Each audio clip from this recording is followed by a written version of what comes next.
నమస్తే, welcome to Leo. మనతో ఉన్నారు పొలిటికల్ అనలిస్ట్ శ్రీలీల గారు. నమస్తే అండి. నమస్తే అండి. YS Jaganmohan Reddy Christmas celebrations బాగా సెలబ్రేట్ చేసుకున్నారు. ఆయనకి జ్వరం వచ్చినా సరే ఆయన చర్చికి వెళ్ళడం, అక్కడ తల్లితో ముద్దులు పెట్టించుకోవడం, అక్కడ వారితో దీవెనలు తీసుకోవడం, ఇవన్నీ కూడా చూస్తూ వస్తున్నాం.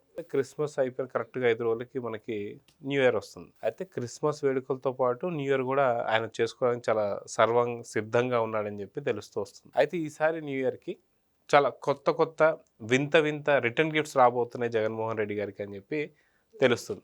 మొత్తానికి ఇచ్చేవారెవరు, తీసుకునేది ఎవరు, మొత్తానికి ఇచ్చే గిఫ్ట్లలో ఉన్న ప్రత్యేకతలు ఏంటంటే ఏం చెప్తారు? ఇక్కడ 2026 సంవత్సరానికి జగన్మోహన్ రెడ్డి గారికి న్యూ ఇయర్ సెలబ్రేషన్స్కి ఎవరెవరు ఏ విధంగా రిటర్న్ గిఫ్ట్లు ఇవ్వబోతున్నారు అంటే మనం ఇస్తాం ఏదైనా, ఈరోజు ఈయనకే ఎదురొస్తున్నాయి అన్నమాట గిఫ్ట్లు. అవి ఏంటి, ఎవరెవరు, అసలు ఆ లిస్ట్ ఏంటి, ఏ విధంగా ఇవ్వబోతున్నారు అని అంటే, ఫస్ట్ బెస్ట్ తల్లి. మరి కొడుకంటే ఆవిడకి చాలా ఇష్టం. మరి అంత ప్రేమగా ఎక్కడికి వెళ్ళినా ఆవిడే పాపం ఎదురెళ్ళి ఆయన్ని పాపం దగ్గరకు తీసుకోవాలని చెప్పి చూసిద్ది. అని జగన్మోహన్ రెడ్డి గారు కనీసం ఆవిడ ముఖం వంక చూడటానికి కూడా ఇష్టపడినట్లు మనం ఎన్నో సందర్భాల్లో, అంటే మనసును కదిలించే సన్నివేశం అది మాత్రం. అది ఎవరైనా కానివ్వండి, వాళ్ళు ఏ పార్టీకి సంబంధించిన వ్యక్తులైనా కానివ్వండి, ఆ మనసు అనేది జగన్మోహన్ రెడ్డికి లేదు అని మాత్రం అక్కడ నిరూపించుకున్నాడు. మరి అలాంటి తల్లి అలాంటి గిఫ్ట్ ఇవ్వబోతుంది అంటే, మరి ఏ ఆస్తులు అయితే లాక్కున్నాడు, ఏ విధంగా మరి వాళ్ళని బయటికి గెంటేశాడంటే, మరి ఈవిడ వైఎస్ రాజశేఖర రెడ్డి భార్యగా ఈవిడకి ఏ హక్కు ఉంది. మనం ఈ మధ్య కోర్టులో కూడా చాలా తీర్పులు విన్నాం. తల్లిదండ్రుల ఆస్తి పెట్టిన తర్వాత బిడ్డలకి మరి వాళ్ళు చూడని పక్షంలో ఆ ఆస్తి తిరిగి వెనక్కి తీసుకునే హక్కు తల్లిదండ్రులకు ఉంది అని. ఎందుకంటే వాళ్ళు చనిపోయే వరకు వాళ్ళు మంచి చెడ్డ వాళ్ళు కూడా బ్రతకాలి కదా. మరి అలాంటి సవరణలు జరిగినాయి. మరి ఆ చట్టం కింద జగన్మోహన్ రెడ్డి గారికి ఎలాంటి రిటర్న్ గిఫ్ట్ రాబోతుంది అనేది ఒకటి. మరి ఆ తర్వాత చూస్తే చెల్లి షర్మిల గారు, మరి ఆవిడ కూడా రాష్ట్ర వ్యాప్తంగా ఒక రికార్డే సృష్టించారు పాదయాత్రలో. అన్న కోసం చాలా తపన పడిపోయింది, తల్లడిల్లింది. మరి ఈ ఏదైతే పాదయాత్రలో అన్న వదిలిన బాణం అంటూ మరి ఏ విధంగా తన పర్యటనలు కానివ్వండి ఎట్లయితేనేమి ఆయన సింహాసనం మీద కూర్చోబెట్టింది. మరి ఇప్పుడు ఆ బాణం బూమరాంగై జగన్మోహన్ రెడ్డినే గుచ్చుకుంటుంది అని అంటే, ఇంకా గట్టిగా గుచ్చుకునిద్ది 2026లో అనేది. మరి ఏ విధంగా అంటే, మరి రోజున కాంగ్రెస్లో ఉన్నారు చూస్తున్నాం. మరి రేపు ఎక్కడి నుంచి పోటీ చేయబోతున్నారు, ఏ విధంగా పోటీ చేయబోతున్నారు, మరి పోటీ చేస్తే ఏంటి ఈయనకి ఆ రోజున అనేది కూడా ఒక పెద్ద చర్చ నడుస్తుంది. మరి తర్వాత చూస్తే ఇంకొక చెల్లి బాబాయ్ కూతురు సునీతారెడ్డి గారు, మరి సొంత బాబాయిని గొడ్డలతో నరికేసి మరి ఆయనతో పాటుగా 6 అనుమానాస్పదంగా చనిపోయి, మరి ఆ కేసులో రకరకాల ట్విస్టులు, మరి ఎప్పుడు ఏ విధంగా దాని మీద తీర్పు వస్తుందో అనేది కూడా మనం చూస్తూ ఉన్నాం. మరి అది మరి దానికి ఒక పూర్తి ఫుల్ స్టాప్ అనేది పెట్టబోతున్నారు సునీత గారు. మా అన్నయ్యేను అసలు నిందితుడు, మా అన్నయ్యేను దీనికి కర్త కర్మ క్రియ అని చెప్పి మరి గిఫ్ట్ ఇవ్వబోతుందా అనేది ఒకటి. మరి అన్నిటికంటే ఈయన జైలు మేటు జగన్మోహన్ రెడ్డి గారికి, ఆయనకి A2గా ఉండి అన్నిట్లో జైలు జీవితాన్ని కూడా తనతో పాటు షేర్ చేసుకున్న వ్యక్తి, ఆయన ఆత్మ. మరి ఎవరైతే విజయసాయి రెడ్డి ఉన్నారో మరి ఆయన ఎలాంటి గిఫ్ట్ ఇవ్వబోతున్నారు. తరతరాలుగా చెరగని చిరునామాలాగా వాళ్ళ తాత తండ్రి ఈయన అందరితో పాటుగా ఆయన ఆస్తుల పాస్తుల వివరాలు, ఆ లెక్కలు, దాంట్లో ఉన్న తప్పులు అవన్నీ కూడా ఆయనకు తెలుసు. మరి అలాంటివి కొత్త కేసులు ఏదన్నా బయటికి, ఎందుకంటే ఈ రోజున మద్యం కుంభకోణం తెర మీదకి రావడానికి కారణం విజయసాయిరెడ్డి. కర్మ ఎవరిని వదిలిపెట్టదు, కర్మ చేస్తూనే ఉండాలి, అనుభవిస్తూనే ఉండాలని ఒక భగవద్గీత శ్లోకాన్ని ఎక్స్లో పోస్ట్ చేసింది ఆయనే. మరి అది ఎవరి గురించి, ఆ కర్మ ఎవరు అనుభవించేటట్లు ఈయన ఇప్పుడు చేయబోతున్నాడు అనేది కూడా 2026 మంచి రిటర్న్ గిఫ్ట్ విజయసాయి రెడ్డి ఇవ్వబోతున్నాడు. అదే కాక బాబాయ్ హత్య కేసు అయితే వివేకానంద రెడ్డి హత్య కేసులో అసలు మీడియాకి ఏదైతే గుండెపోటు అని తెలియజేసింది వైఎస్ అవినాష్ రెడ్డి అని చెప్పి తెలియజేసింది కూడా విజయసాయి రెడ్డి. సో అదే కాకుండా దీంట్లో ఇంకా చాలా కీలక పాత్రలు ఉన్నాయని చెప్పి చెప్పింది కూడా విజయసాయి రెడ్డి. సో ఖచ్చితంగా మంచి రిటర్న్ గిఫ్ట్ అయితే తయారు చేస్తున్నాడు. ఖచ్చితంగా అండి. అందులోనూ A2 మరి ఆయనతో ఎంత అనుబంధం ఉందో మనం చూసాం. తర్వాత ఆ బంధం అంత గొప్పగా ఉండటానికి ఈ రోజున బద్దలవటానికి కూడా ఈ కోటరీ అనేది ఒకటి తయారైందని చెప్పి చెప్పటం. మరి ఆ కోపం ఈ కోపం కలిసి జగన్మోహన్ రెడ్డి తలకు చుట్టుకోబోతుందా, ఆయన మెడకి బిగుసుకోబోతుందా అన్నట్లుగా 2026 జగన్మోహన్ రెడ్డి గారికి ట్విస్టుల మీద ట్విస్టులు మామూలుగా ఉండవు ఈ రిటర్న్ గిఫ్ట్లు.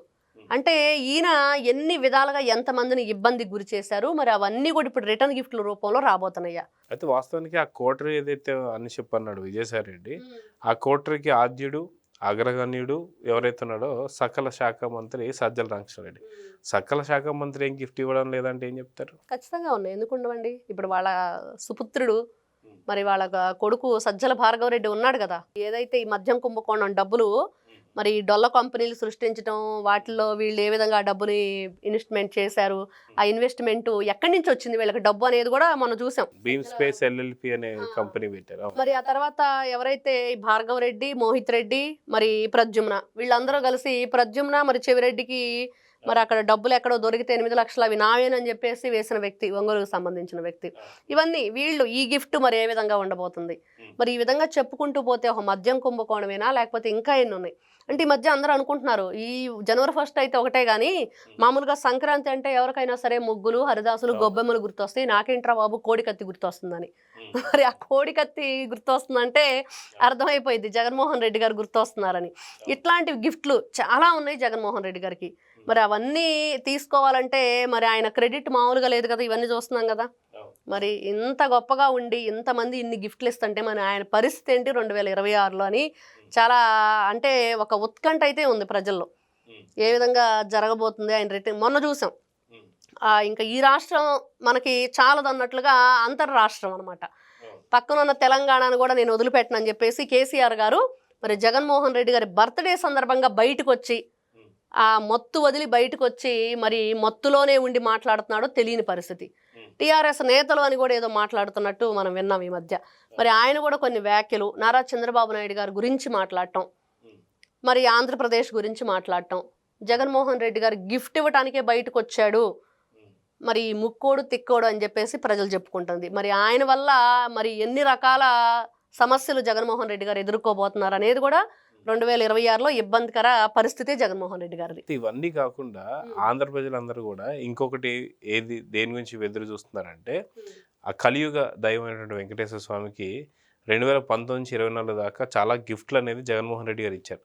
అది కల్తీ నెయ్యి కావచ్చు, వరకమని కావచ్చు, లేదా కింద గోవిందరాజుకు సంబంధించినటువంటి తాపడం పైన 9 లేయర్లు వేయాల్సింది కాస్త 2 లేయర్లు వేసి 50 కిలోల బంగారం కొట్టేయడం కావచ్చు, తల నీలాలు కావచ్చు, లేదా పట్టు వస్త్రాలు చాలవలు కావచ్చు, ఇవన్నిట్లో కూడా చాలా వరకు ఇచ్చారు. సో ఇప్పుడు వెంకటేశ్వర స్వామి కూడా వైఎస్ జగన్మోహన్ రెడ్డి గారికి ప్రత్యేకంగా ఒక గిఫ్ట్ ఇవ్వబోతున్నారని చెప్పి కూడా తెలుస్తుంది. రిటర్న్ గిఫ్ట్ ఏంటంటే ఏం చెప్పి నిజంగా అండి, కర్మ రిటర్న్స్ అది ఎవరిని వదిలిపెట్టదు. ఇప్పుడు అన్నీ మనం ఏమైతే చెప్పుకున్నామో ఇంకా చెప్పుకోవాల్సినవి బోలెడన్ని ఉన్నాయి ఆయన గురించి.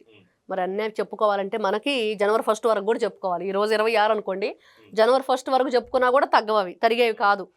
మరి అంత దుర్మార్గంగా నీచంగా ఒకవైపు ప్రజల్ని ఇంకా మన సృష్టినే కాపాడే భగవంతుడిని కూడా వీళ్ళు మోసం చేశారు. గోవిందా గోవిందా అంటూ మనం నిలువు దోపిడీ ఇస్తే ఆయన్నే నిలువు దోపిడీ చేశారు వీళ్ళు. మరి ఆ కర్మ వదిలిపెట్టిద్దా అంటే ఖచ్చితంగా వదిలిపెట్టదు. విజయసాయిరెడ్డి ఏమి అనుకొని దేనికి సందర్భానుసారంగా తను ఆ పోస్ట్ పెట్టాడు ఆ రోజున మనకు తెలియదు, కానీ అది ఖచ్చితంగా అయితే కొడుతుంది. ఎవరు కూడా కర్మ చేయక తప్పదు, ఆ కర్మని అనుభవించగా తప్పదు. కాబట్టి ఈయన ఏదైతే కావాలని కుట్రపూరితంగానే చేశారనేది మాత్రం వాస్తవం. అది ఎవరు అవునన్నా కాదన్నా. ఎందుకంటే వాళ్ళు అన్యమత ప్రచారాల విషయంలో కానివ్వండి, అన్య మతస్థుల ఉద్యోగ నియామకాల విషయాల్లో కానివ్వండి, మరి ఈయన అక్కడ డిక్లరేషన్ లెటర్ ఇవ్వకుండా కొండ మీదకి వెళ్లే విషయం కానివ్వండి, మరి ఆ లెటరే ఇవ్వకుండా నువ్వు వెళ్ళావంటే మరి నీ సతి ఎందుకు రాలేదు, సతీ సమేతంగా నువ్వు ఎందుకు వెళ్ళలేదు, స్వామివారికి ఎందుకు గౌరవంగా పట్టు వస్త్రాలు సమర్పించదు, ఇన్నున్నాయి ఆయనది. మరి ఇంత ఘోరంగా చేసిన మీరు మరి అనుభవించక తప్పదా అంటే ఖచ్చితంగా స్వామివారు రిటర్న్ గిఫ్ట్ ఇస్తారు. ఈ రోజున చెప్పుకున్నవి ఇంకా ఉన్నవి వాటన్నిటికంటే చాలా గొప్పగా ఉండిద్ది. అదైతే గొప్పగా అంటే మీన్స్ ఎంత స్ట్రాంగ్గా తిప్పుకోలేని దెబ్బ కొడతారో ఖచ్చితంగా కళ్ళకు కట్టినట్లు కనిపిస్తుంది ప్రతి ఒక్కరికి. సో చూద్దాం, మొత్తానికి 2026 సందర్భంగా జగన్మోహన్ రెడ్డి గారికి రిటర్న్ గిఫ్ట్స్ వెల్లువ అయితే కొనసాగబోతుంది. సో చూద్దాం ఎలా ఉండబోతుందో. నమస్తే. నమస్తే. Please subscribe to Leo News for more videos.